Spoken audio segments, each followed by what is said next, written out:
On a freezing Vermont morning, a woman with nothing left to lose stood in the middle of a rain-slicked street and refused to move. She had just shattered her last chance at saving her business. He was an arrogant millionaire, furious that she dared to slow him down. But when she looked him dead in the eye, something strange happened. He blinked first. In that single heartbeat, two worlds that were never meant to touch collided: pride against exhaustion, wealth against survival, a hardened man against a woman who'd already survived too much to be afraid of him. What neither of them knew was that this brief, electric moment would unravel everything they thought they understood. About success, about loss, about each other. And the man who had everything would soon find himself shaken by the one person who had nothing. Now, let me take you into the moment. Their lives changed forever. The first thing Grace noticed that morning was the sting in her fingers. The kind of sharp, needling cold that crept through thin gloves and reminded her that October in Vermont never arrived gently. She stood behind her old pickup truck, breath misting into the gray air, trying to ease a stack of custom frames into place without letting the cold make her clumsy.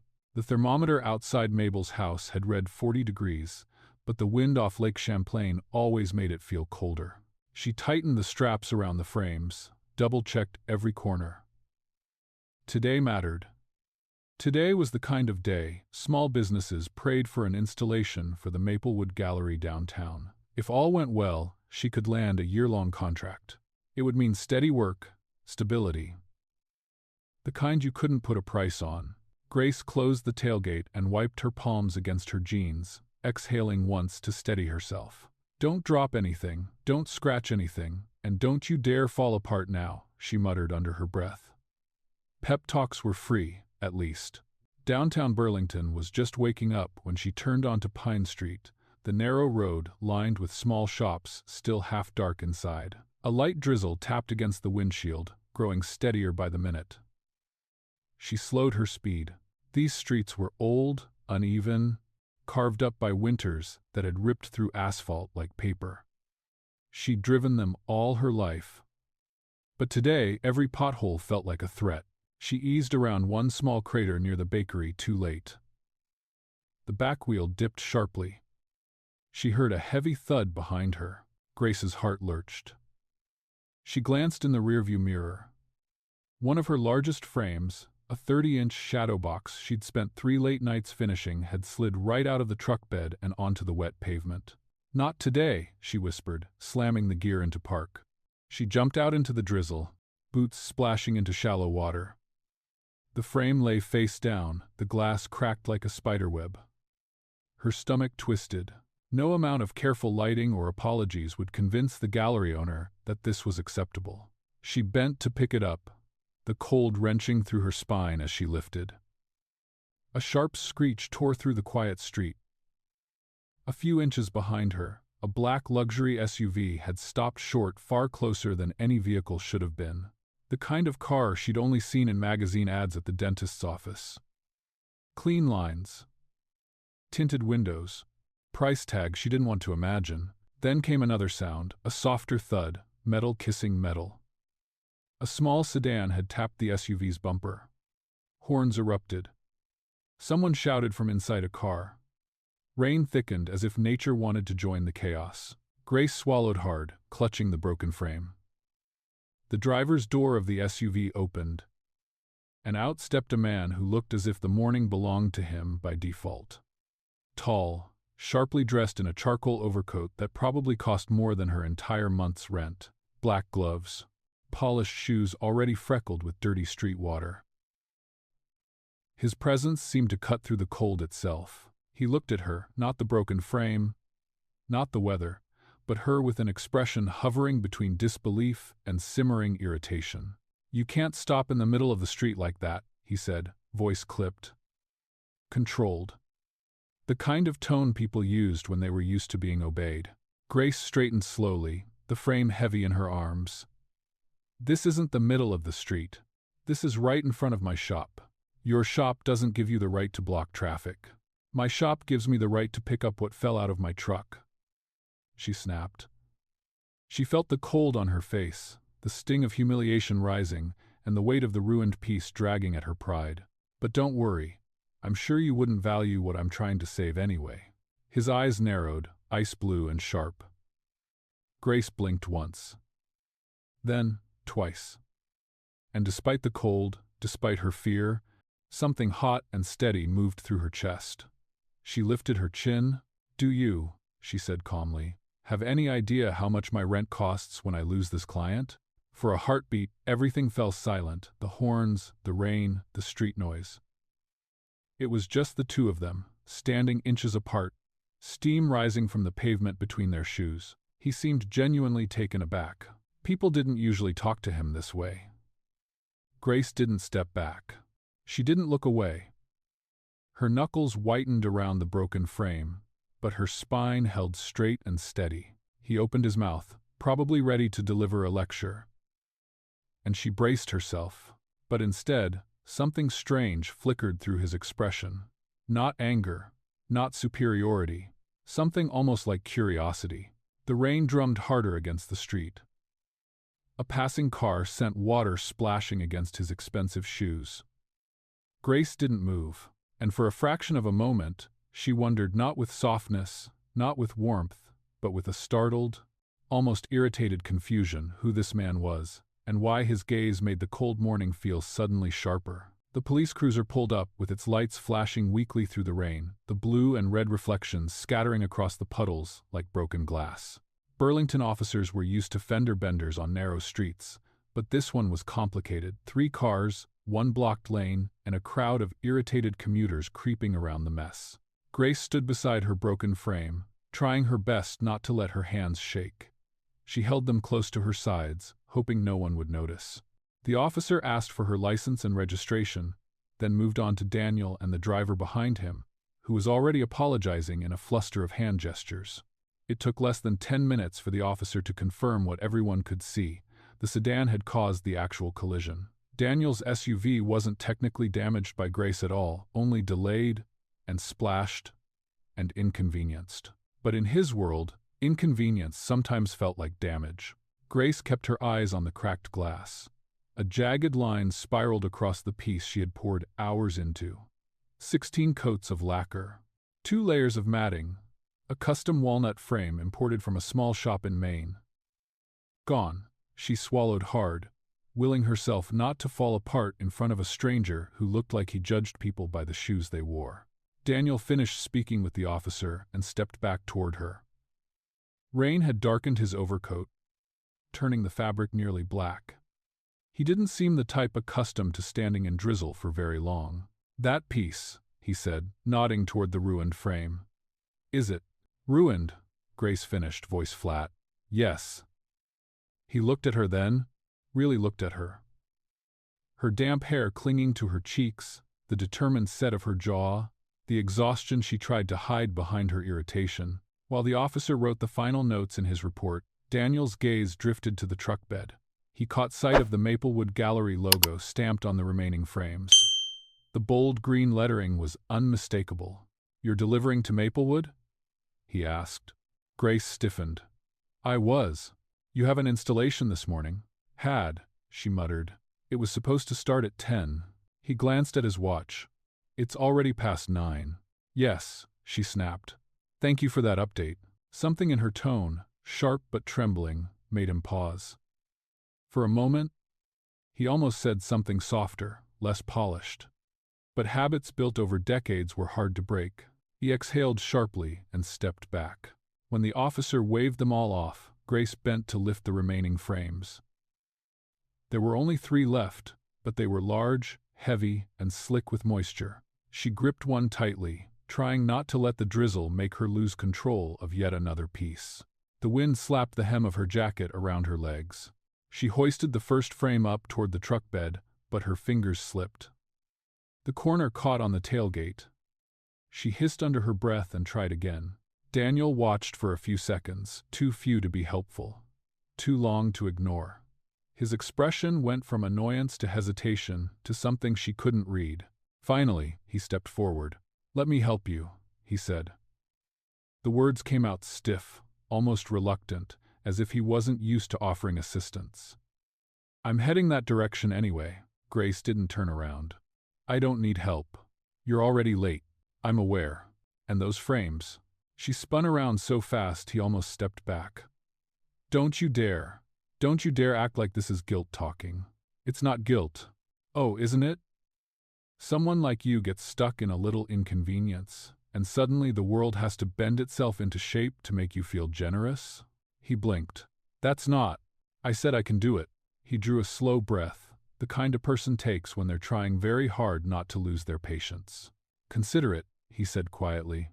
My contribution to the chaos I just walked into. The rain tapped against the metal of the truck, steady and unkind. Grace stood there, breathing hard, feeling an anger that wasn't entirely about him. It was about the broken frame, the lost contract, the months of scraping by. The fear she might have to close the shop by winter. He just happened to be the person standing closest to her when everything cracked. She closed her eyes for a beat. Then another. When she opened them, he was still there, no smugness, no pity, just standing, waiting, his coat dripping at the hem. Fine, she said, but only under one condition. His brows lifted. Which is, you don't get to act like you're saving me, you're just giving me a ride. Something flickered in his eyes, surprise. Maybe amusement, maybe both. Then he nodded. All right. A ride it is. They moved the remaining frames into his SUV with careful hands, each of them silently assessing the other from behind lowered lashes. He opened the passenger door for her. Out of habit rather than courtesy. She hesitated, then climbed in. The interior smelled faintly of cedar and something expensive she couldn't name. The doors shut, sealing them in a world of soft leather and muted engine hum. For a long stretch, neither spoke. The windshield wipers clacked in rhythmic sweeps across the glass. Vermont Public Radio murmured a story about the upcoming foliage season. Daniel drove with disciplined precision, hands steady on the wheel. Grace sat rigidly, arms folded, eyes fixed on the raindrops, sliding sideways along the window. He didn't ask where the gallery was. He seemed to know. When he pulled up to the curb outside Maplewood Gallery, he shifted into park. Grace reached for the door handle. Before she stepped out, Daniel spoke quietly, as if unsure whether he wanted her to hear the question. Will that cracked piece cost you the contract? She paused. Probably. He nodded once, a small, weighted gesture she couldn't decipher. Then she stepped out into the rain, gathering the last intact frames carefully against her chest. She lifted her chin, squared her shoulders, and walked toward the gallery's blue awning as if carrying something far more precious than wood and glass.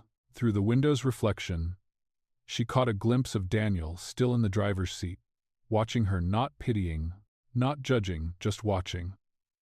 His expression unreadable behind the rain-specked glass. And for the first time that morning, she wondered why a stranger like him would bother staying long enough to look at all. The bell above the Maplewood Gallery door chimed softly as Grace stepped inside, clutching the remaining frames with more care than she'd ever handled anything in her life. The space was warm and bright, a sharp contrast to the damp cold sinking into her clothes. Soft jazz floated through the air, and clean white walls showcased works from local painters, pieces she'd framed over the years with quiet pride. The gallery owner, Mark Ellery, looked up from behind a high wooden desk. He wore a crisp button-down shirt and round glasses that made him appear kinder than he was. His smile flickered when he saw her, a practiced expression of polite sympathy. "Grace," he said, stepping forward. "Rough morning?" She laughed once short, humorless. "You could say that. Did everything make it here?" She inhaled slowly, tightening her hold on the frames. "Almost." His smile thinned. "Almost?" One of the centerpieces, the largest shadow box. It didn't survive the trip. The silence stretched just long enough for her to feel the sting behind her ribs. He rubbed the bridge of his nose, as if this confirmed a worry he'd had all along. "And we don't have time to remake it," he said gently. "The preview opens Friday. I can redo it," she offered quickly. "I'll stay up all night. Grace," he interrupted, soft but firm. "The show's concept depended on that piece. Without it, the whole layout changes. The artist designed the flow around the sequence. She knew that. She'd studied the mock-up for weeks, memorizing every placement. But hearing him say it made her cheeks grow warm with embarrassment. "We may need to postpone your portion," he continued. "Maybe next season." There it was, the sentence no small business owner ever wanted to hear. Next season rarely meant next season. It meant someone else will take your place. It meant don't wait by the phone. Grace's throat tightened, but she forced a smile. The kind of professional war even when her insides were cracking like the shattered glass she'd lifted from the street. "I understand," she said quietly. "Thank you for considering me at all." Mark gave her shoulder a sympathetic squeeze before stepping away to greet another customer. And just like that, the door to her one steady opportunity closed with the softness of a sigh. She stepped back outside, the awning offering thin shelter from the lingering drizzle. Her hands felt weightless now, empty of the frames she'd delivered. Across the street, she spotted an old wooden bench, the kind painted too many times by community volunteers, layers of color hiding years of chips and scratches. She sat down slowly, letting the exhaustion settle onto her shoulders like another wet jacket. Cars rolled by, tires hissing on the slick pavement. People hurried along the sidewalk, umbrellas bobbing like little floating shelters. No one noticed the woman on the bench staring at her empty hands. It was strange, she thought, how quickly hope could unclench its fists and simply fall away. A flash of movement at the corner of her vision caught her attention. Daniel stepped out from the gallery entrance, an umbrella unfurling in his hand with a soft snap. For a moment she thought he might walk away, head back to his expensive SUV, resume his expensive morning. But he didn't. Instead, he scanned the street until he found her. He crossed toward her with long strides, the umbrella angled precisely to keep the drizzle off his coat. He stopped in front of her, a few feet away, as if unsure whether he was welcome. She didn't look up at first. She didn't have the energy to offer another practiced smile. Finally, she lifted her eyes to meet his. His expression wasn't pity, thank God. If it had been pity, she would have walked straight into the rain and kept going until her legs gave out. No, it was something else, something steadier. He held the umbrella over both of them now, the rain tapping softly against the fabric above. "Grace," he said quietly. "Please don't say you're sorry," she whispered. Her voice trembled despite her effort to steady it. "I can't afford to hear that today." For a heartbeat, neither of them moved. The street noise faded beneath the rhythm of rain on canvas. Daniel lowered the umbrella slightly, not in defeat, but in acknowledgement. "All right," he said. "I won't say it." She exhaled, shoulders slumping as she stared down at her hands. A tiny puddle was forming beneath her boots. Instead of offering sympathy, he asked a different question. Grace blinked, taken off guard. "Why?" "I'd like to see it." Suspicion flickered through her chest like a small flame. "It's curiosity," he said simply. "Nothing more. Curiosity." That surprised her more than guilt would have. She studied him, his steady posture, his damp hair clinging at the temples, the fine lines around his eyes that suggested he didn't smile often. Finally, she nodded once. "It's 3 blocks west. Pine Street. Elwood Framing." "Elwood," he repeated, as if trying the name on his tongue. "All right." A gust of wind swept under the awning, sending a spray of cold droplets across their shoes. Grace brushed her fingers against the bench before standing. He didn't offer his hand. She didn't ask for help. They simply stepped into the rain, walking side by side, neither of them saying what they were really thinking. That in the space of a single ruined morning, something had shifted quietly, almost invisibly between them, something neither of them yet knew how to name. The bell above Grace's shop door had a particular sound, soft, rounded, worn from years of welcoming neighbors more than customers. When Daniel Hawthorne stepped inside, late on a Wednesday afternoon, that gentle chime felt strangely intimate, as if the place itself recognized who belonged and who didn't. He hesitated just inside the entrance, letting his eyes adjust to the warm, golden light glowing from a pair of mismatched lamps. The shop was smaller than he imagined. Narrow. a little cluttered. But every inch of it carried a story.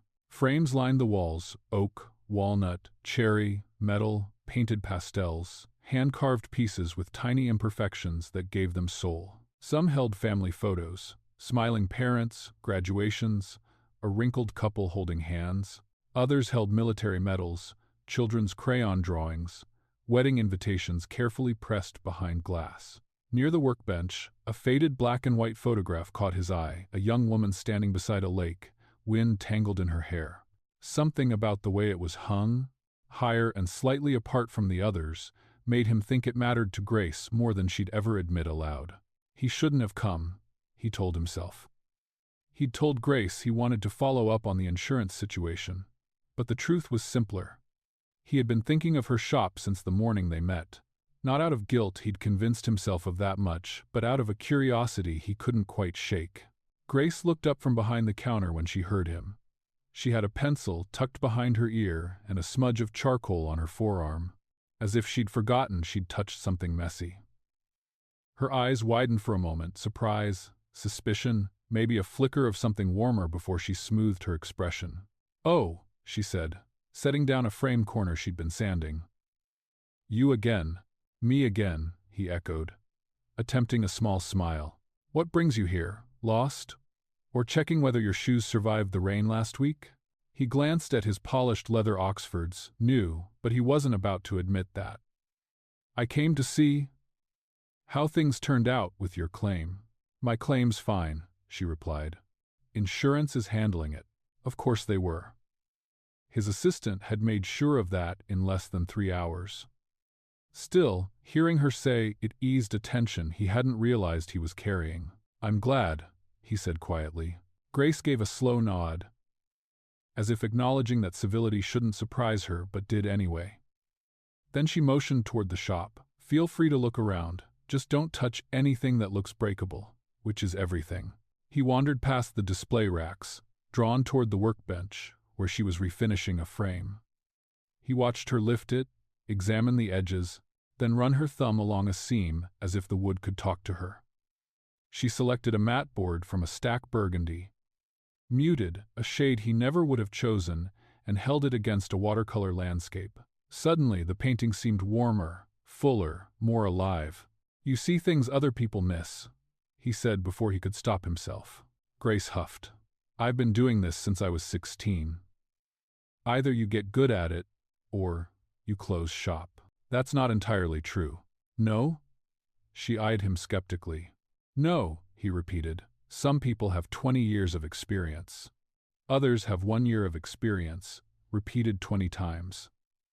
He paused. "You're not the second type." The compliment slipped out more gently than he intended. She didn't respond, but he saw her shoulders soften just a fraction. A bell chimed again as an older man stepped inside, clutching a weathered envelope. Grace greeted him warmly, with the kind of smile she hadn't offered Daniel. The man opened the envelope and pulled out a faded 4x6 photo. 2 young boys fishing on a wooden dock, surrounded by summer sunlight time had washed away. "My grandsons," he said proudly. Grace nodded, listening, as he explained the photo had been taken 2 weeks before one of the boys moved across the country. She handled the picture like a fragile relic. "Let's give this a frame that matches the memory," she said.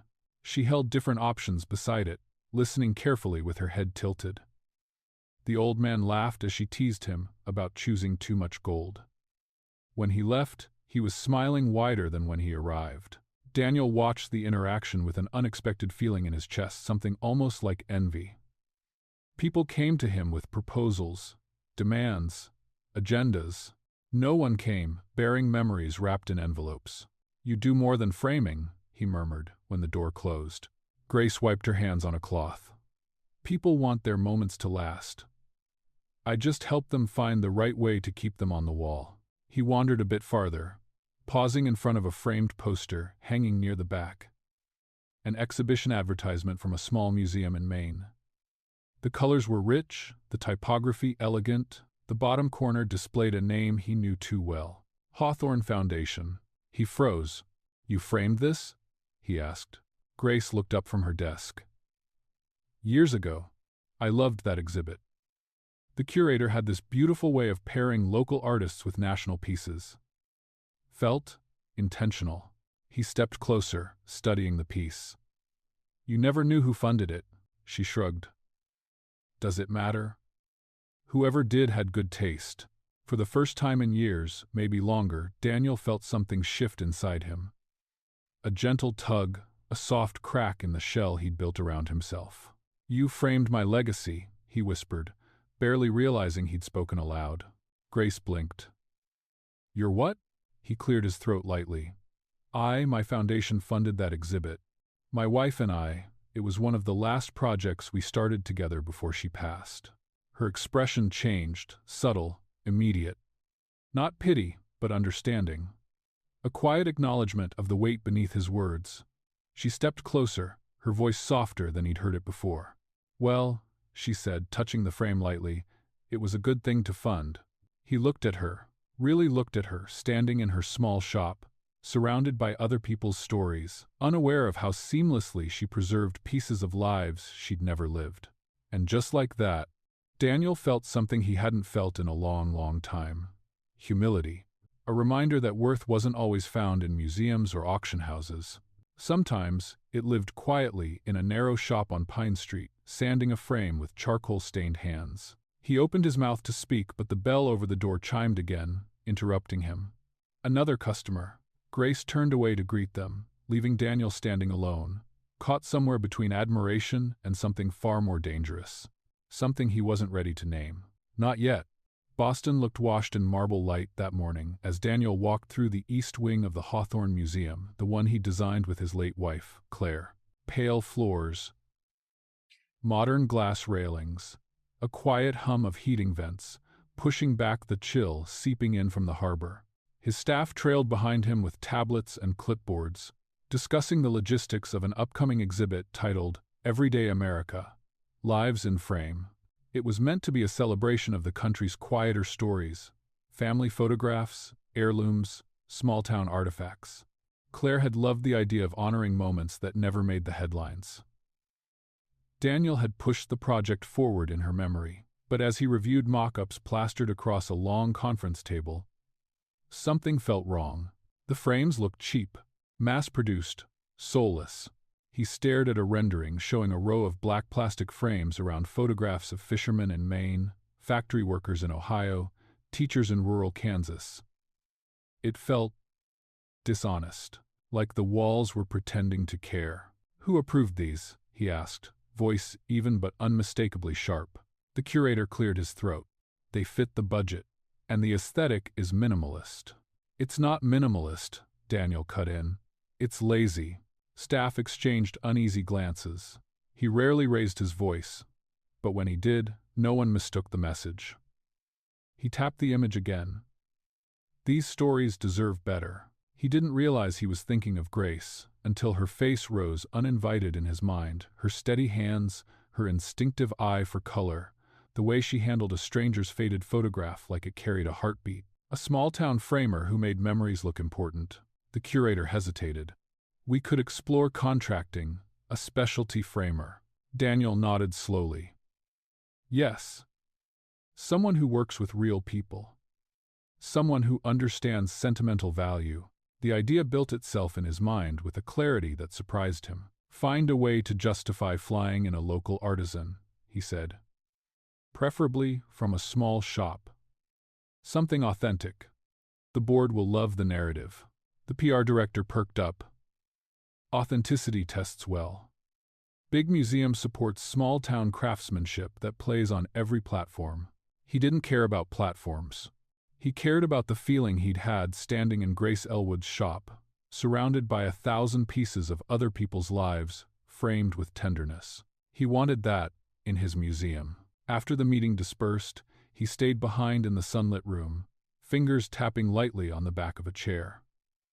It wasn't like him to chase down strangers, to let a single morning's encounter shape professional decisions. But he made the call anyway. Grace answered after the fourth ring, breathless as if she'd rushed to grab the phone. Elwood Framing. It's Daniel Hawthorne. A pause. A long one. Cautiously. Do you need more insurance documents? No, he said, letting out a quiet breath. This isn't about that. She didn't respond. He could almost picture her, one eyebrow raised, waiting for the catch. I'm calling about an opportunity, he said. A professional one. Her silence sharpened. He continued, the Hawthorne Museum is launching an exhibit that highlights everyday American lives. We're looking to commission unique, handcrafted frames work with soul. He hesitated, choosing his words carefully. I thought of your shop. Another long pause.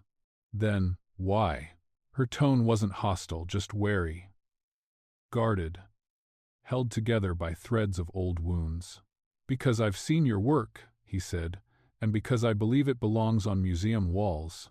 Grace exhaled softly, not quite convinced. Boston is 3 hours away, I'm aware, and museum contracts aren't exactly small. I'm aware of that too. He heard her shifting, maybe pacing. He imagined her in her narrow shop, pencil still behind her ear. What would you need from me? She asked finally. For you to come to Boston, he said. Walk the exhibit space, talk with my curators, and discuss the possibility of handling all framing for the show. All, she repeated, startled. Yes. Another silence. This one, heavier. Then, quieter. Why me? Daniel felt something old and uncomfortable stir inside him, honesty. Come see the exhibit, he offered. Decide for yourself.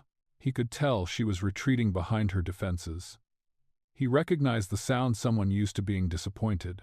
Then her voice tightened. Be straight with me. Mr. Hawthorne. Number 4.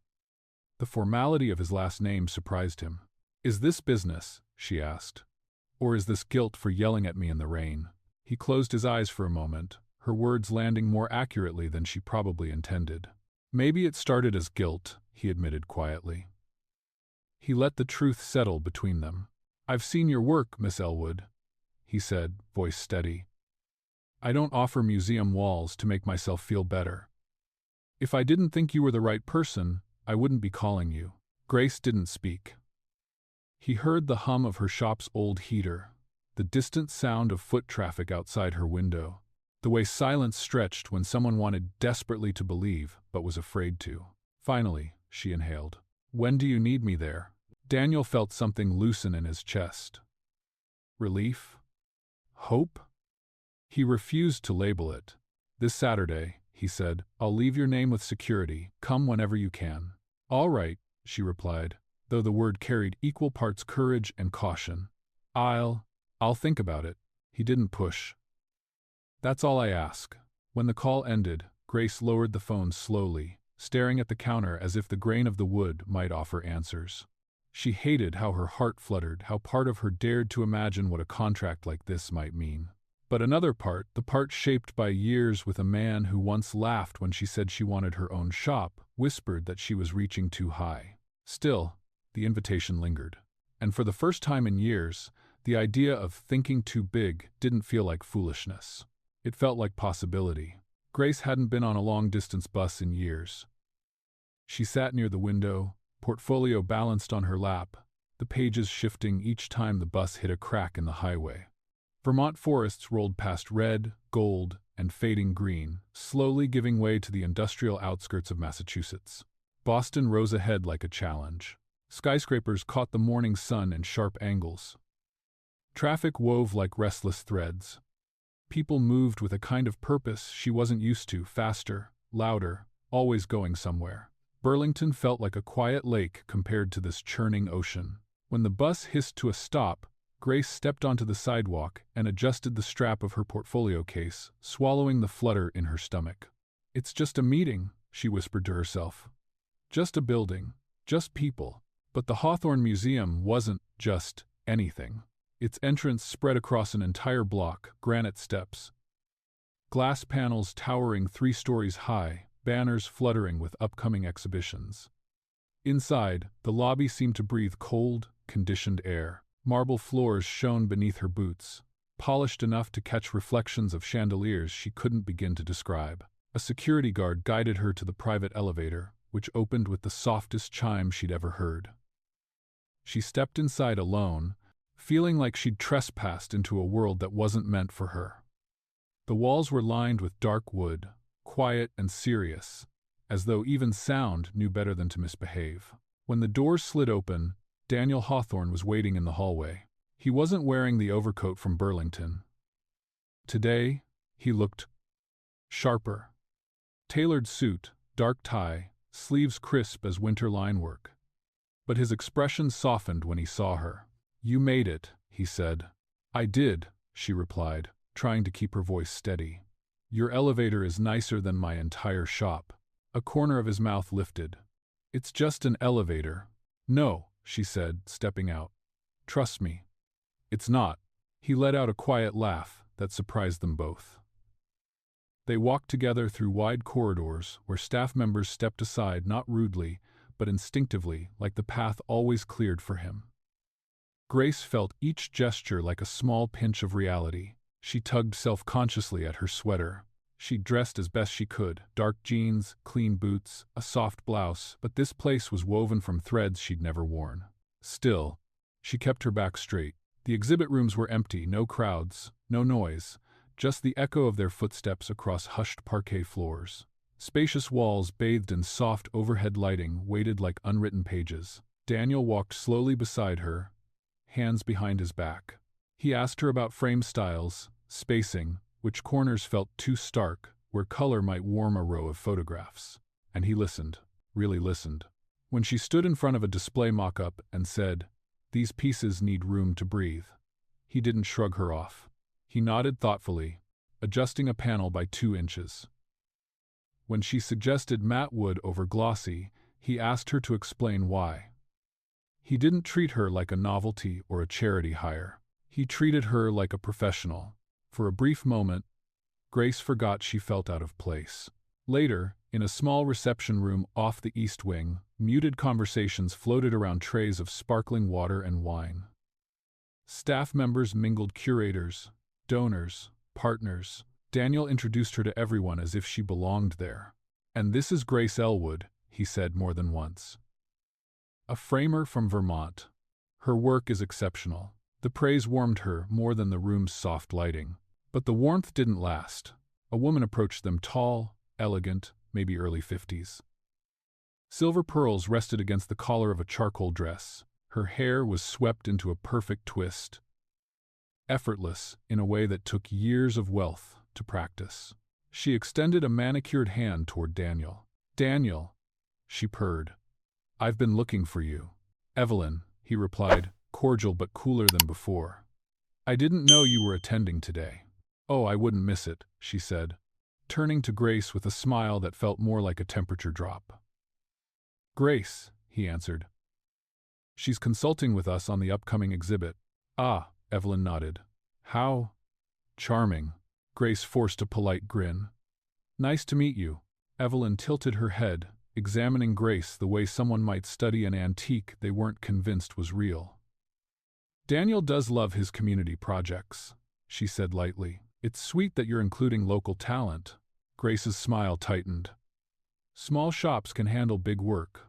"Of course they can," Evelyn agreed, tone dripping with syrup. At times, Daniel shifted subtly, as if about to redirect the conversation, but Evelyn leaned closer to Grace, lowering her voice. The pearls at her throat glimmered in the soft light. "Men like him," she murmured, "enjoy projects. They get bored fast. I hope your little shop survives his curiosity." Grace's breath caught. It wasn't the words themselves she'd heard worse in her life. It was the casual certainty with which Evelyn said them. As if she knew the script by heart, Grace swallowed the tightness creeping up her chest and forced her expression to remain calm. "My shop has survived plenty," Evelyn smiled sweetly. "Then I suppose you have experience picking up pieces." "Good. You may need that." Before Grace could reply, Daniel stepped back toward them. "Everything all right?" Evelyn straightened immediately, her smile polished and unbothered. "Perfectly. Just admiring your guest." Grace didn't trust herself to speak, so she excused herself under the pretense of getting another drink. She stepped outside into the quiet hallway, letting the cool air touch her flushed cheeks. For a moment, she hadn't felt like a business owner or an artisan. She'd felt like a child again, standing in a kitchen with her ex-husband telling her she'd never make anything real out of her shop. Old insecurities clawed upward, sharp and familiar. Down the hall, Daniel watched her silently from a distance, brow creasing. He took a single step after her, then stopped, as if unsure what line he might be crossing. Grace drew in a slow breath, steadying herself. This world was bigger than hers, but she wouldn't let it make her smaller. Not again. The museum hallways were quieter now, the evening thinning out as guests drifted toward the exit. Soft murmurs faded behind closed doors, and the floors gleamed under the dimmed lights, reflecting the warm amber glow overhead. Grace walked slowly, hugging her portfolio against her side. She'd excused herself from the reception early, not abruptly, not rudely, just quietly slipping away the moment Evelyn's perfume drifted too close. She told herself it was fatigue, but the truth pulsed heavier. She needed air. She reached the elevator before realizing she had forgotten something, her scarf. A simple wool scarf, navy blue, frayed at the ends from too many winters in Vermont. She'd left it draped over the back of a chair in the museum's administrative office when she dropped her bag earlier. Great, she thought. Of course. She turned back, retracing her steps through the long west corridor. The museum after hours felt different, emptier, almost reverent, as if the walls themselves were holding their breath. As she rounded the corner, she noticed a door cracked open, the soft pool of light spilling into the hallway. It was Daniel's office. She paused, purely out of instinct. She didn't mean to linger. She didn't mean to listen. But Clara's voice, precise, controlled, familiar from emails, floated through the narrow gap. "Yes, Evelyn," Clara said wearily. "I understand your concerns." Grace's breath hitched. She stepped closer before she could stop herself. Inside, Clara stood with her back to the doorway, one hand pressed against her temple, phone tucked between shoulder and ear. "Of course, his reputation matters," Clara continued. "You of all people should know that." Grace's stomach tightened. Clara sighed, pacing slightly. "Evelyn, listen, Daniel's decisions aren't for the board to micromanage. Bringing in a small-town framer isn't the scandal you're making it sound like." Grace froze. Small-town framer. Her pulse quickened. Clara's voice dropped lower. "No, he can't be seen as involved with her. Not right now. The board already has questions about the exhibit budget. They don't need another reason to." The rest blurred into static. Grace didn't hear Clara pushing back. She didn't hear the frustration in Clara's voice. She only heard the words that sliced clean through her composure. "He can't be seen as involved with her. Small town. Reputation is on the line." Her fingers curled instinctively against her palms. Of course, Evelyn wasn't just being cruel for sport, she was merely passing along what people like Daniel really thought. Grace stepped backward before her heart could betray her on her face. She didn't want to hear another syllable. She didn't want to know how many people were laughing at the idea of her stepping into this building as if she belonged. She left the scarf on the chair inside. It wasn't worth the 10 steps it would take to retrieve it. Keeping her steps silent, she slipped down the hallway, past framed awards and plaques with Daniel's name etched in metal. Each one suddenly felt like another reminder of distance, how high his world sat above hers. At the end of the corridor, she pushed through the side exit into the crisp Boston evening. The air cut sharp across her cheeks, but she welcomed the sting. She needed something clean, something honest, something that wasn't wrapped in curated smiles or pearl necklaces. She stopped on the sidewalk, breath unsteady. City lights flickered on around her, bright, distant, indifferent. Grace pressed a hand against her chest, feeling the burn beneath her ribs. The anger tangled with something far more fragile. "I should have known better," she whispered. The wind carried her words down the street, swallowing them whole. She didn't look back. The first snowfall came early that year in Vermont, soft flakes drifting past the shop windows like tiny reminders that winter never waited for anyone. Grace sat behind her counter, her phone face down beside a cup of coffee gone cold 2 hours ago. The screen had lit up 16 times in 2 days, each notification marked with the same name, Daniel Hawthorne. Emails, 2. Short, direct messages. 1. 2RS. Let me know you got home safely. We should talk. Please call me when you can. Grace answered none of them. She told herself she was just busy, just overwhelmed with orders, just needing space. But deep down, she knew the truth. She didn't want to hear him explain something that would only make the pain sharper. She couldn't bear to be reminded that in Boston, in his world, she wasn't someone he could be seen with. She was a momentary curiosity, a footnote. So she buried herself in work. She framed a watercolor of a barn painted by a retired farmer. She mounted a child's first finger painting, its messy swirls of color brightening the shop for a day. She repaired a cracked frame for a couple celebrating their 40th anniversary. Small jobs, steady jobs, quiet jobs. She tried to let them anchor her, but each time she reached for her sanding block or adjusted a corner clamp, the memory of Boston flickered back the marble floors, the quiet elevator, Evelyn's soft poison dripping word by word. Men like him enjoy projects. They get bored fast. It had been a month since she left the museum without her scarf. She'd mailed Daniel an invoice for her bus ticket, cold and professional. He paid it within minutes. He never wrote another word after that. Not until last week, when an email arrived with nothing but, "I hope your work is going well." She deleted it before she could think. And then, as if the universe wanted to remind her that silence didn't equal safety, the call came from her biggest local client, a small home goods shop that ordered custom frames every quarter. "We won't need the winter batch," the owner said apologetically. "We got a bulk deal online cheaper than what you can offer." Grace gripped the phone. "I can price match." "Wish we could, Grace," the board voted. "It's already done." The call ended. She stared at the wall for a long time, unable to move. That account covered nearly half her winter revenue. Without it, she reached for her calculator. She punched numbers with stiff fingers: rent, utilities, wood suppliers, glass orders, taxes. Her savings were already thin. She'd poured most of them into repairs, new tools, and keeping her prices competitive. The total glowed on the small screen, merciless. 6 months. Maybe 7 if she cut hours. 5 if business dipped again.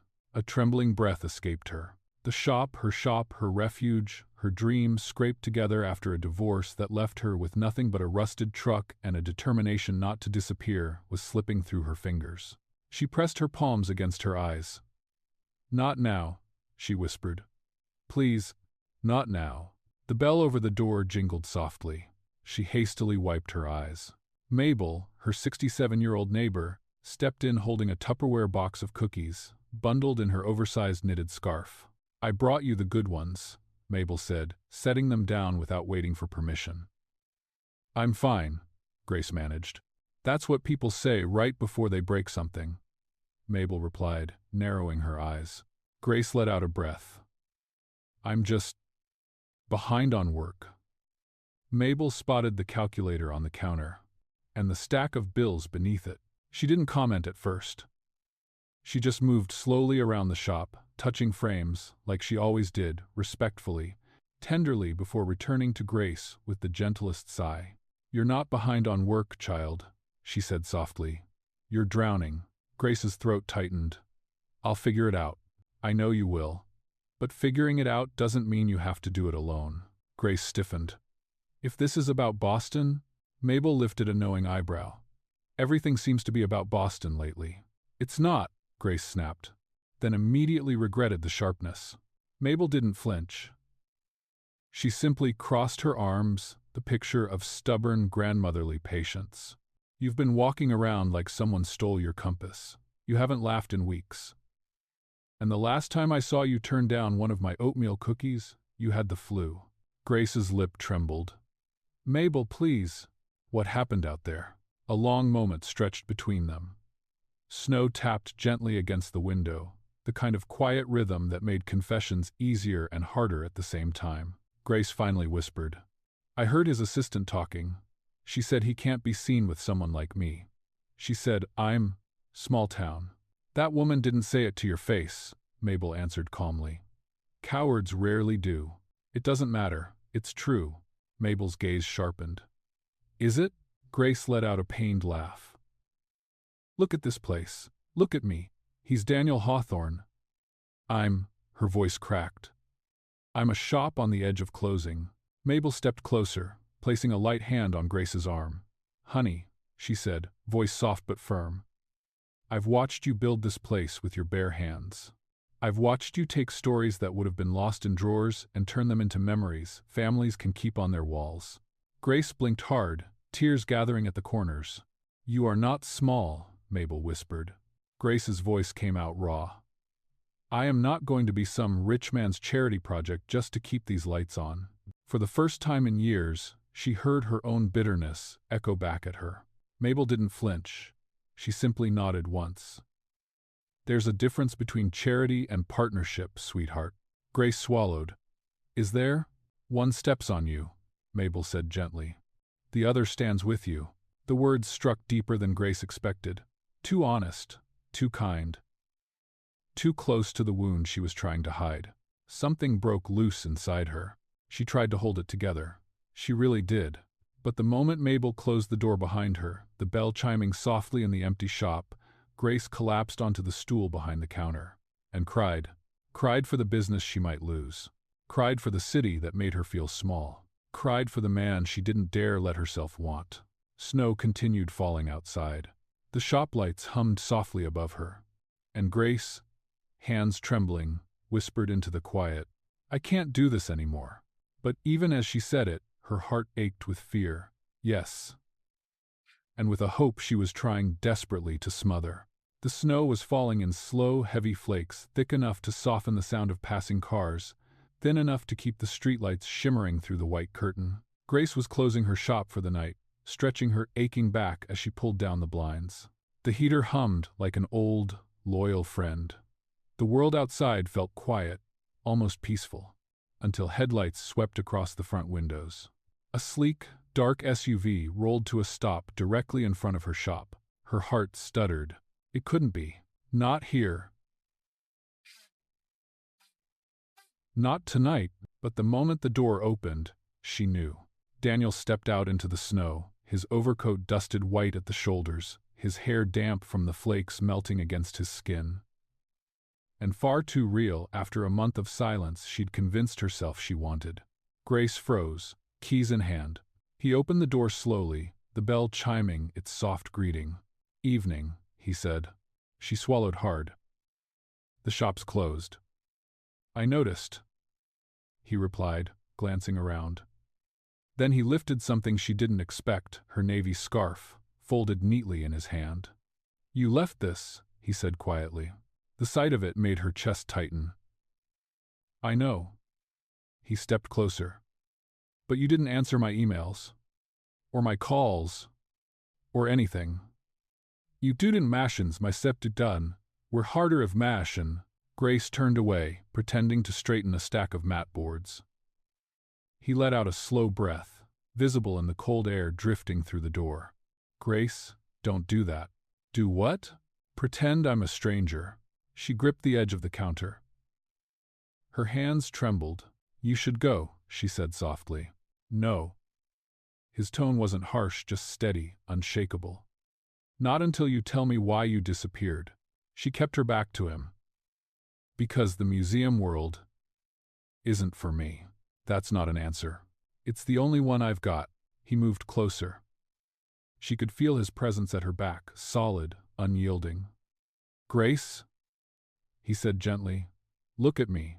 Slowly, painfully, she turned. And the sight of him so close, so earnest, it broke something open. Why did you leave without a word? He asked. She opened her mouth, closed it again. Then, before she could stop herself, it came out in a burst, not elegant, not measured, just raw. I heard Clara, she blurted. I heard what she said. Daniel frowned. Grace laughed softly, bitterly. That you can't be seen with someone like me. That your reputation matters too much. That the board has concerns. And that I'm just... small town. For a moment, he didn't move. He didn't even breathe. Then his expression changed, not confusion, not disbelief, but something colder. Sharper. A fury she had never seen in him. Grace, he said slowly. I told you, she whispered. Clara, he shook his head, almost stunned. No. That's not possible. No, I heard her. What exactly did you hear? She repeated the words as best she could, every syllable still etched painfully clear. Daniel's jaw tightened with each one, until he finally closed his eyes, exhaling slowly through his nose. Stay here, he said. Before she could ask why, he pulled out his phone, pressed a contact, and set it on speaker. Clara answered on the second ring. Daniel? Everything, all right? No, he said sharply. We need to clarify something. Now, of course. You spoke with Evelyn the day Grace was here. What was that call about? Grace's stomach nodded. Clara hesitated. Evelyn asked me to convince you to distance yourself from Grace. She said the board was uneasy. Daniel's eyes locked onto Grace's. And what did you say? He asked. I refused, Clara replied. I told her she had no authority to dictate whom you work with or speak to. She didn't like that. She raised her voice. I repeated her concerns back to her so she'd hear how ridiculous they sounded, but I never agreed with any of it. Grace blinked. Repeated. Not endorsed. Clara continued. If Grace overheard me, she probably caught the part where I said, he can't be seen as involved with her. That was me quoting Evelyn. Not stating my own opinion. Daniel closed his eyes briefly, pain flickering across his face. Grace felt heat rush to her cheeks, humiliation, confusion, a sorrow deeper than she expected. Thank you, Clara, Daniel said tightly. That's all. He hung up. Silence filled the shop. Grace stared at the floor. I misheard. No, he said immediately. You didn't mishear, you just didn't hear the rest, and that's not your fault. Her chest twisted. I still should have asked. I should have told you about Evelyn. His voice softened. I should have known she'd try something. Grace shook her head. Daniel, you shouldn't have to defend me. Not to your board, not to wealthy donors, not to people like her. He stepped closer until he was only a foot away. I'm not defending you, Grace, he said quietly. I'm standing with you. Her breath caught. She wanted to believe him. God, she wanted to. But the fear inside her was old, deeply carved, shaped by years of being told she wasn't enough. You'll get tired of this, she whispered. Daniel's expression softened in a way she had never seen, like something inside him cracked open too. You think I'm here because I feel obligated? He asked. You think I drove 3 hours in the snow because of duty? Grace swallowed hard, unable to answer. He reached out, slowly, gently giving her time to pull away. She didn't. Grace, he said, voice low, steady, almost aching. I'm here because I can't stop thinking about you. Even when it scares me. She felt her bones tremble. But before she could respond, before she could let herself step toward him or away, the front window rattled as a wind gust hit the glass, breaking the moment. Grace inhaled sharply, blinking at the sudden noise. Daniel watched her, waiting, and in that suspended silence, everything between them hung unresolved hurt, hope, fear, and something unnamed that neither dared claim. Not yet. The snowstorm hit harder than anyone expected. One moment, the street outside Grace's shop was a sleepy blanket of white. The next, the wind roared down the block like a freight train, shaking window panes and rattling the old wooden door. Grace moved toward the front to check the lock when everything went black. The hum of the heater cut out. Lights blinked once, then surrendered. Great, she muttered. Just what I needed. Behind her, Daniel's voice emerged from the shadows. Is this normal for Vermont? Very plasta. Only on days ending in E, she said. She fumbled her way to the counter, pulling open a drawer she knew by touch alone. Candles, a small battery lantern. Little lifelines she'd kept since her first winter here. As she lit the first candle, the shop glowed with a warm, honey-colored halo. Shadows danced over the walls, over Daniel's coat, over his face softening him, undoing the sharp lines she'd grown used to. He took in the room quietly. Feels like we stepped back 50 years. Backup heater, she said, pointing at the humming unit in the corner that had kicked in automatically. As long as that keeps running, we won't freeze. Daniel nodded, brushing snow from his hair. Grace poured coffee from a thermos she kept beneath the counter. He accepted it without a word, cupping his hands around the warmth. Silence settled gentle, unforced. Outside, the wind howled. Inside, the little shop held its ground. For a long moment, neither spoke. It wasn't awkward, just suspended.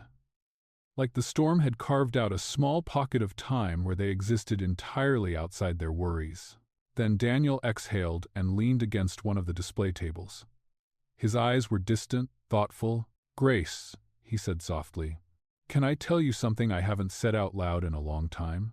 She nodded without hesitation, surprising herself. He looked down at his hands. "My wife died 6 years ago." The words hung there, quiet but heavy. Grace's breath caught. "Daniel, no, it's all right." He shook his head gently.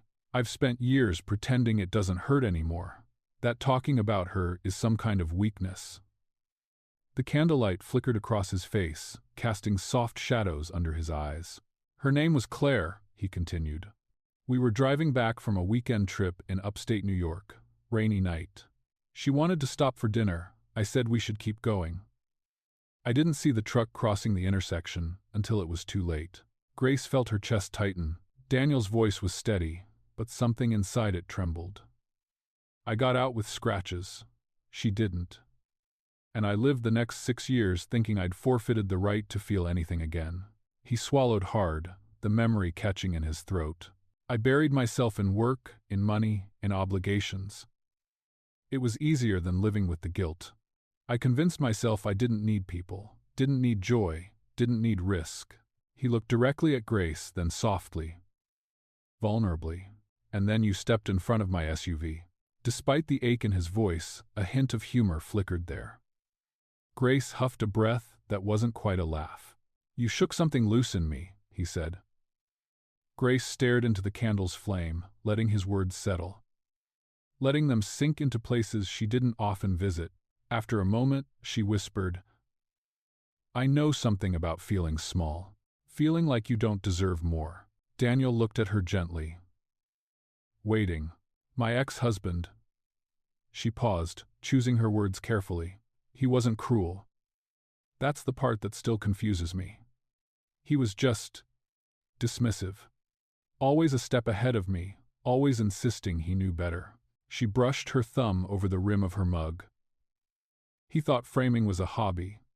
He'd pat my shoulder and say, 'That's cute. Don't forget you're not building the Met.'" Daniel's eyes darkened, anger, empathy, both. "Every year, my dreams got a little smaller," she said softly. "Until one day I woke up and realized I couldn't breathe in that house anymore. So I left. No alimony, no property. Just my truck, my tools, and the first breath I'd taken in years that didn't hurt." Daniel stepped closer. "Grace." She blinked back, sudden tears, embarrassed. "Sorry. I didn't mean to unload all that." "Yes," he said, his voice low, firm. She looked up, startled. "And you should," he continued. "You carry too much alone." For a moment, neither spoke. The storm outside faded into a muffled hush, the kind that blankets the world after a heavy snowfall. He moved closer still, stopping only a breath away. "Grace, I don't want to own your life," he said quietly. "I want to share it. There's a difference." The words hit her like a soft, warm shock. He didn't touch her, didn't reach for her, just waited. The candle flickered between them, casting gold across his face. Grace drew a slow breath, then another. She didn't say yes.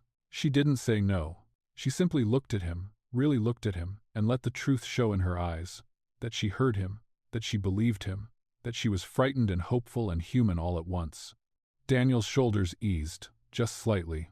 It wasn't an answer, but it wasn't rejection. And in the quiet warmth of the candlelit shop, surrounded by snow and old frames and the hum of a backup heater, that was enough for now.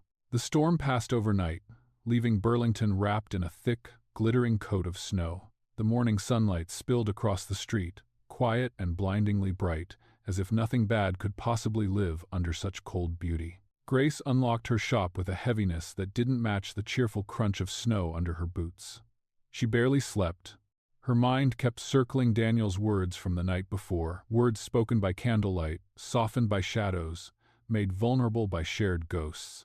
She wasn't ready to name what she felt. But she wasn't ready to walk away from it, either. She flicked on the shop's front sign, then reached for her phone to check messages, a routine she performed every morning. The screen exploded with notifications. Messages from Mabel, from old clients, from unknown numbers, from numbers with out-of-state area codes. Her stomach hollowed. Something had happened. A new alert popped up before she could breathe. Art plus Business Weekly. Millionaire museum owner, dating small-town framer exhibit contract in question. Grace stared at the headline. Her hand went numb. The article loaded itself without her meaning to touch anything. There it was. A photo of her from last month taken as she stepped off the bus in Boston. A second photo. Daniel at a charity gala, looking powerful, polished, untouchable. The caption read, "Is the Everyday America exhibit corrupted by personal favoritism?" Grace felt her knees weaken. She scrolled. The tone was mocking, cruel. This wasn't journalism. It was bait. The article belittled Burlington as a postcard town. It implied Daniel was romantically involved with a vendor. It questioned whether Grace's work was museum-worthy or simply sentimental. Every sentence felt like a slap. At the end, a single line twisted the knife. Sources indicate that concern is rising within the board about reputation and impropriety. Grace closed her eyes. She didn't need to guess who the sources were. Evelyn Pierce had made her move. The shop phone rang sharply, jolting her. She lifted the receiver out of habit. Elwood Framing. A woman's voice cut in. "Is it true you're dating that museum millionaire?" Grace slammed the phone down. It rang again 10 seconds later. Then again. Some calls were curious. Some were cruel. Some simply wanted gossip. Grace unplugged the phone. Her hands shook. Her business, already on the edge, was now front-page scandal fodder. She reached for her coat. Needing air, needing space, needing... Her phone buzzed with a new message. From Daniel. "Grace, I'm sorry. Don't panic. I'm handling it." But how? How could he possibly stop something already spreading like wildfire? She didn't know. But he was trying, and the thought of him fighting this alone terrified her more than the headlines. Meanwhile, in Boston, Daniel walked into the museum board meeting with the article printed and folded neatly in his hand. He looked tired, unshaven, but steady, like a man who had made a decision long before he opened the door. The board members sat stiffly around the long oak table. Their expressions were a mix of concern, judgment, and fear of bad press. Martin, the oldest board member, cleared his throat. "Daniel, we need to talk about the exhibit." Daniel set the article in the center of the table. "I've already read it. It's circulating everywhere," Martin said. "Our donors are calling. They're worried about conflict of interest." Another member added, "We're not questioning her craftsmanship. We're questioning the optics." "Optics," Daniel repeated, voice flat. "Always the optics. We're suggesting," Martin said gently, "that we delay the exhibit until we can review Grace Elwood's involvement more thoroughly." "And by review," Daniel said, "you mean reconsider." Silence. He looked around the room, men and women he'd worked with for years, built the museum with, fought through budget crises with. He knew every one of their tells. The tapping fingers, the darting eyes, the tightened jaws. They weren't doing this out of malice. They were doing it out of fear. Fear Evelyn had expertly fed. "I understand your concerns," Daniel said, voice steady. "And I'll make this very simple." He stood, leaning both hands on the table. "If my personal life is a problem," he said, "remove me from the decision, not her."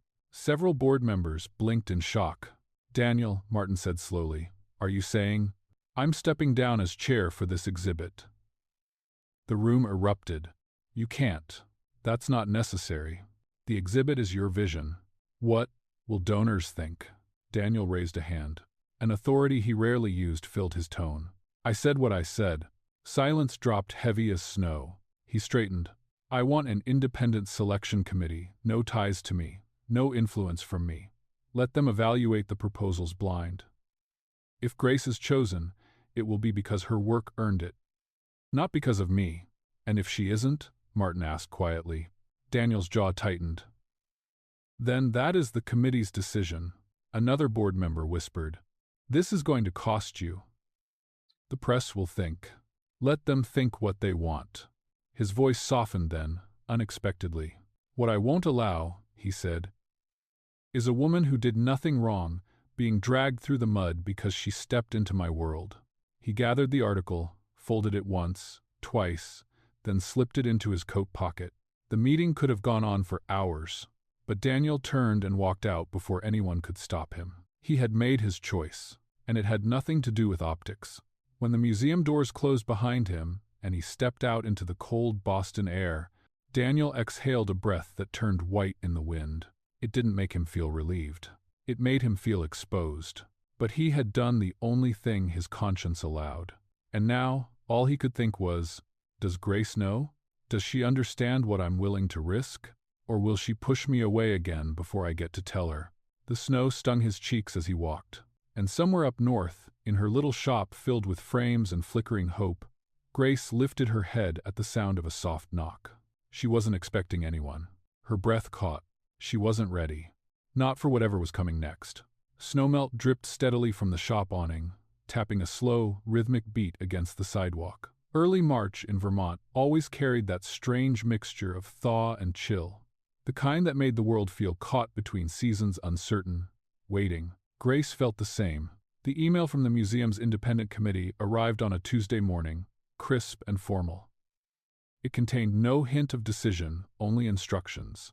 She was being given the same brief as the other candidates.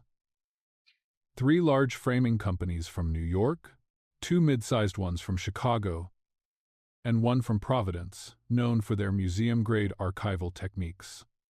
All established, all well-funded, all names she'd heard in industry magazines.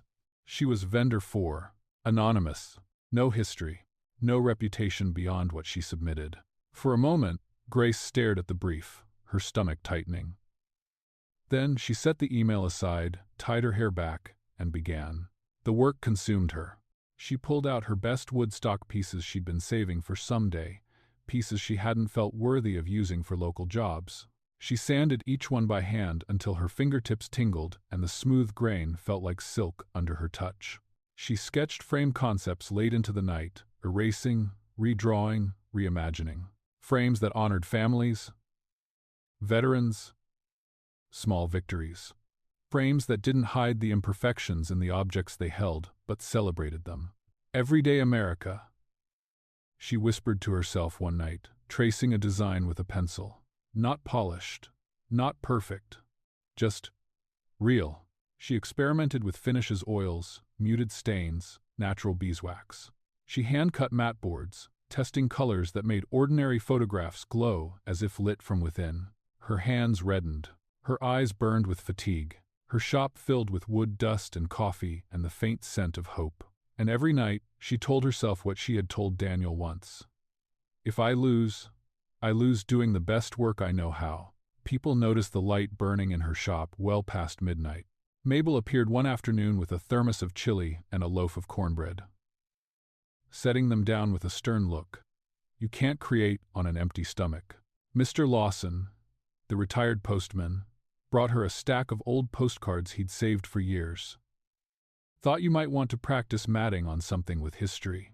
A college kid she barely knew from the cafe down the street delivered hot chocolate every Friday because you look like someone who forgets to drink water. None of them asked questions. None of them pried. They just showed up.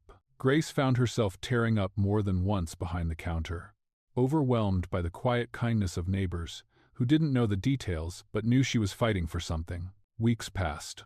Winter loosened its grip. Snow receded into muddy patches. The brief deadline came and went. Grace shipped her samples to Boston in a sturdy wooden crate she'd built herself. Then the waiting began. Every time her phone buzzed, she jumped. Every time mail slid through the shop door, her heart raced. And every night she repeated the same whispered mantra. If I lose, let it be after giving everything I have. Daniel didn't call. Not because he didn't care, Grace knew that now, but because he had stepped back completely, removed himself so thoroughly from the process that any outreach would compromise the integrity he had fought to protect. Some nights, she found herself aching for his voice. But she also found strength in the distance.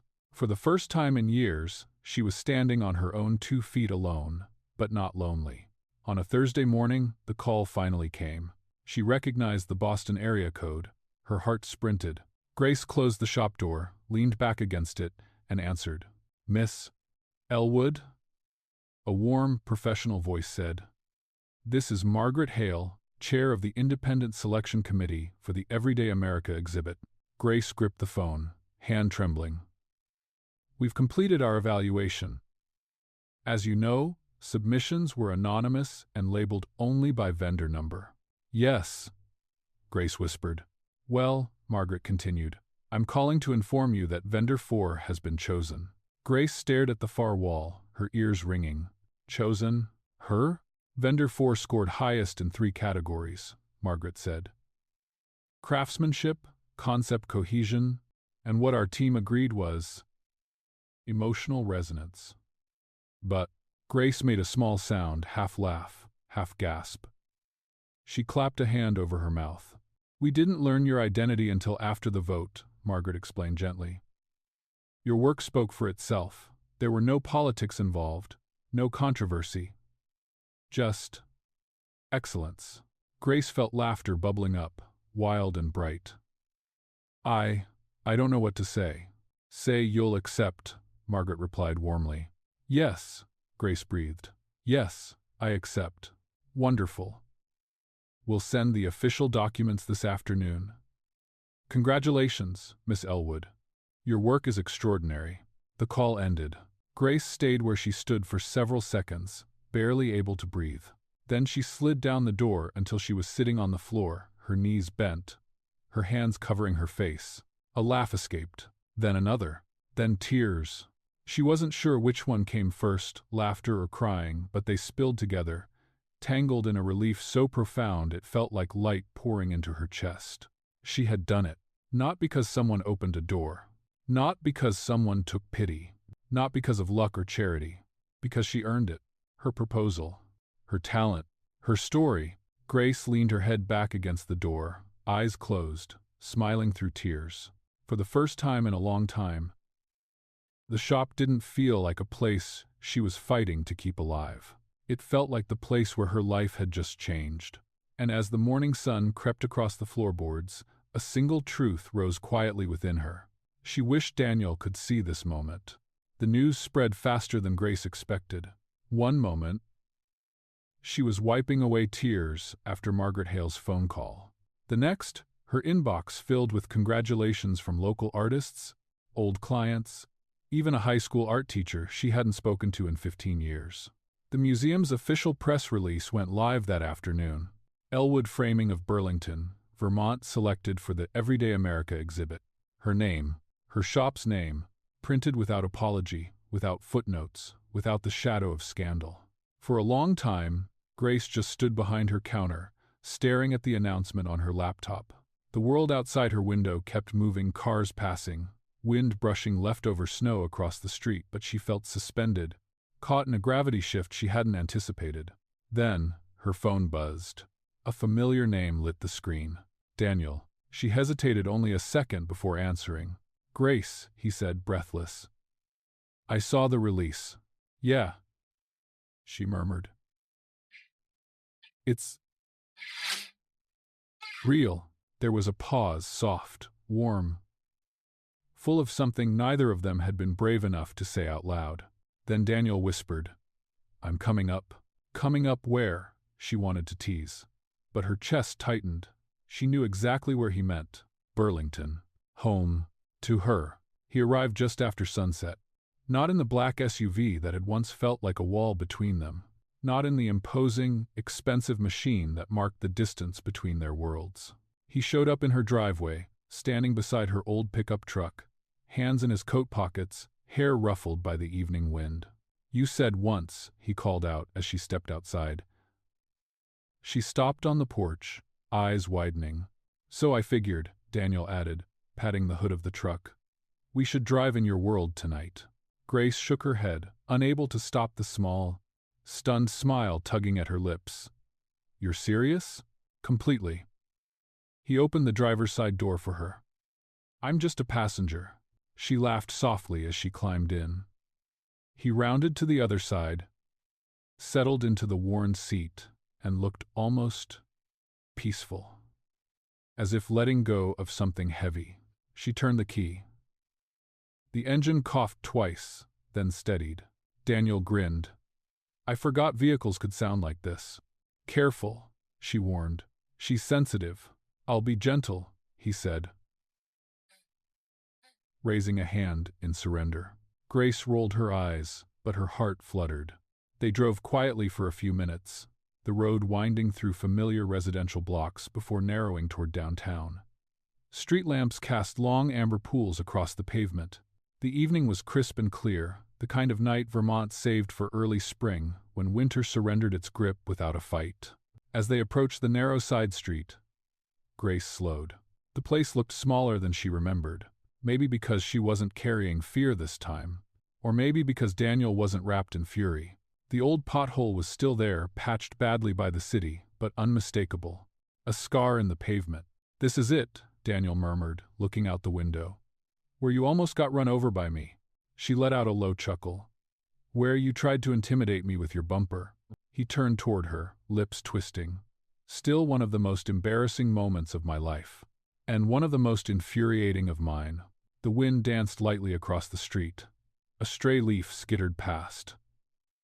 The world was calm, unhurried, nothing like the chaos of the day they met. Grace reached into her coat pocket. I have something for you, she said quietly. Daniel's brow lifted. For me? She nodded and handed him a small velvet pouch. Deep burgundy. Soft against his fingertips, he opened it slowly. Inside lay a bent metal bracket, small, worn, the edges smoothed by time. A piece of the frame that had shattered on the day everything went wrong.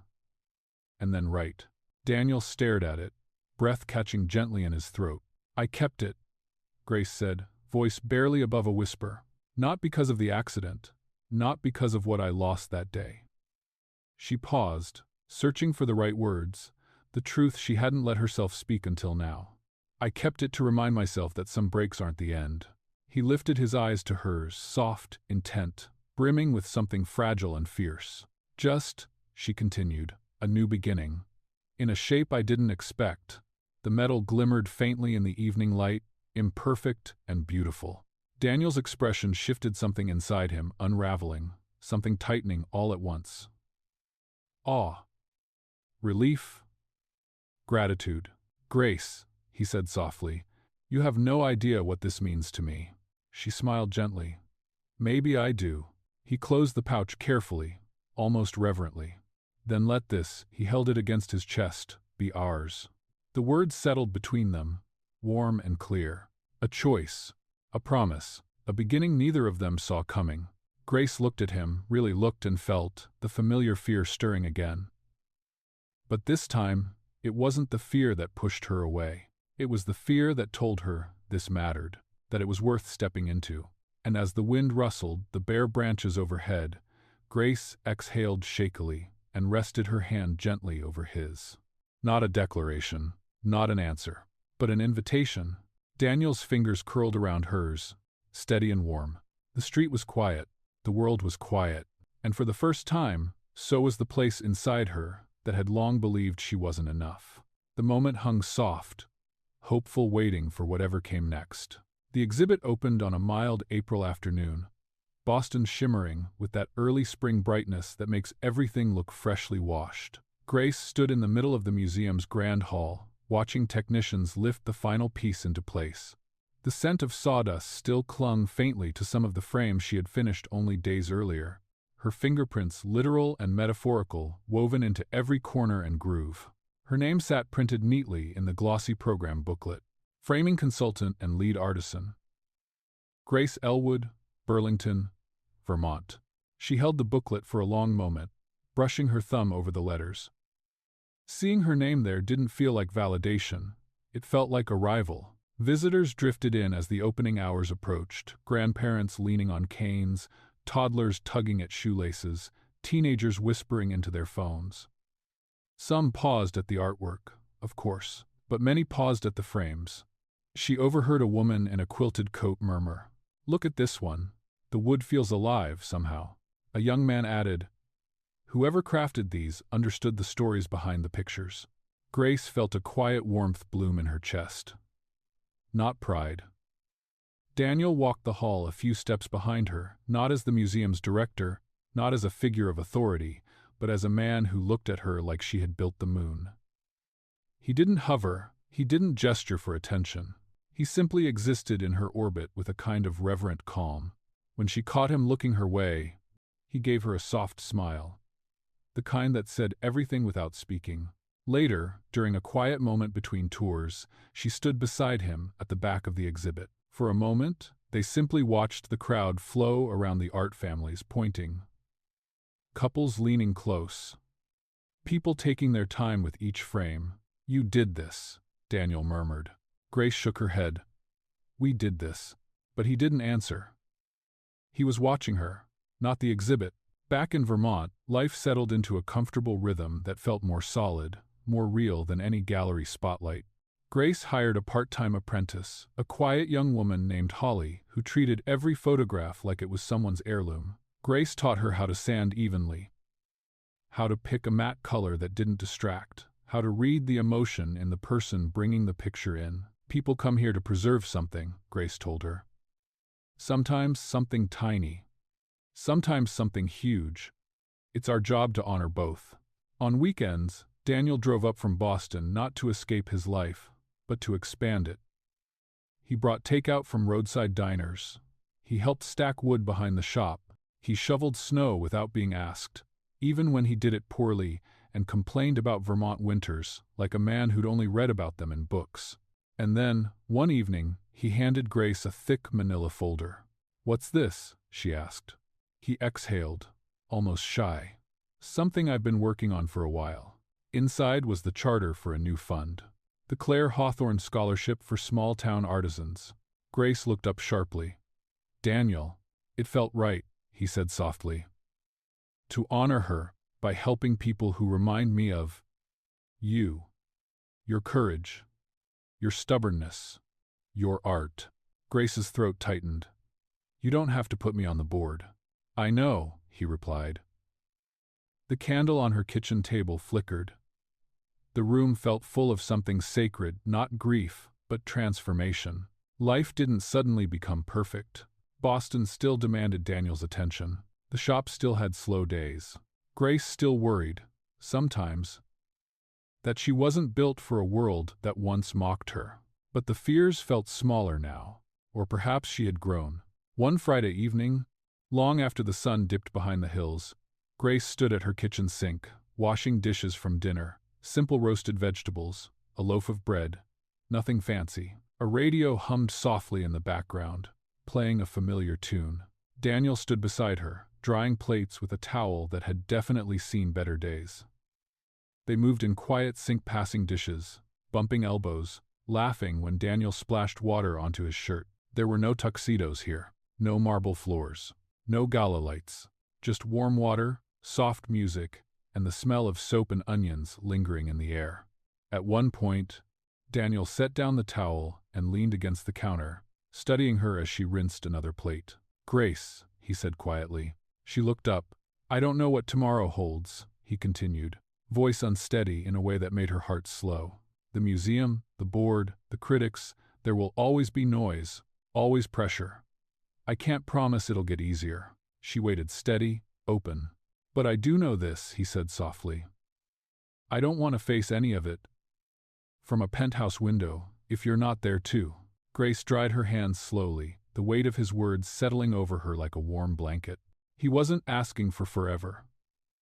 He wasn't scripting a fairy tale. He was offering something quieter, something truer, partnership, presence, a kind of wealth no bank account could measure. She stepped closer, close enough to see the hint of uncertainty flickering in his eyes. "Then stop looking down," she said gently. Daniel's breath caught. "And stay here," she finished, slipping her hand into his. "On the ground. With me." His fingers closed around hers. A simple gesture. A profound promise. Weeks later, on an evening tinged with the soft colors of sunset, they closed her shop together. Grace flipped the open sign to closed, the familiar click echoing through the quiet street. Daniel locked the door behind them, slipping the key into his pocket even though he had no claim to the place except the one she'd given him. They walked down Main Street hand in hand. No worlds at war. No distance left to bridge. Just two lives, one built in sawdust and stubbornness, the other in marble and memory woven together without forcing either to change shape. Just right. Just enough. Just theirs. And as the last of the daylight softened into evening, Grace realized something she had never allowed herself to believe. Some frames don't hold pictures. Some hold beginnings. Sometimes, healing begins where we least expect it, on an ordinary street, in a broken moment, between two people who weren't looking for anything at all. Grace and Daniel's story reminds us that life rarely hands us perfect beginnings. Most of the time, the things that shape us come disguised as inconvenience, misunderstanding, or even a little bit of pain. But when we dare to stay open, just open enough, something gentle can grow in the cracks we once feared. It also teaches us that love doesn't always arrive with fireworks or certainty. Sometimes it comes in quiet forms. Someone who listens, someone who stands beside us when the world feels loud, someone who chooses us not because we need saving, but because our presence makes their life softer, truer. And maybe that's the real kind of wealth. Not money, not reputation, but the courage to build a life with another imperfect human being, slowly, honestly, from the ground up. If this story touched your heart, thank you for listening. And wherever you are, may you find someone who meets you exactly where you stand and walks forward with you, one step at a time. Thank you for being here with us, and for spending a little bit of your day inside this story. Your presence means more than you know. Every like, every share, every gentle comment, it all helps us bring more human stories into the world. Stories that remind us of kindness, resilience, and the quiet beauty in ordinary lives. If this journey touched your heart, don't forget to like, share, and subscribe. You're not just supporting a channel, you're helping us spread moments of compassion to someone who might need them today. Thank you for walking this path with us.